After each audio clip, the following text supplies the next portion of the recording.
మా బేబీ తక్కువ బరువుతో పుట్టింది, ఐసీయూలో పెట్టారు, ఐసీయూలో మానిటర్ చేసుకోవాలి అని ఎవరైనా మన చుట్టాలు చెప్పినప్పుడు అనిపిస్తుంది కదా. అసలు ఐసీయూలో ఎందుకు పెడతారు బేబీలు అన్నది తెలుసుకుందాం.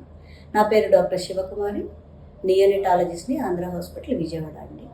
మామూలుగా మన ఇండియన్ సినారీలో వచ్చేసి normal weight of the baby వచ్చేసి 2.5 నుండి 2.7 ఉండాలి.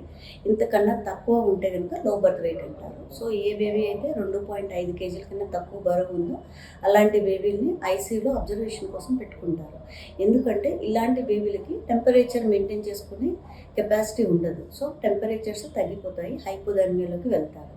ఇలాంటి బేబీస్కి హైపోగ్లైసీమియా కూడా, అంటే షుగర్ పర్సంటేజ్లో తగ్గిపోయే అవకాశం ఉంటుంది.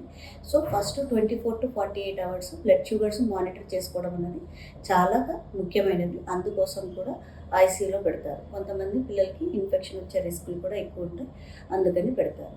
సో ఫీడింగ్ అన్నది ఎస్టాబ్లిష్ చేసి మదర్ దగ్గరికి పంపించడానికి కొంచెం 2-3 రోజులు అబ్జర్వేషన్లో పెట్టుకుంటారు. అందుకని లో బర్త్ వెయిట్ వాళ్ళని ఐసీయూలో పెట్టుకుంటారు.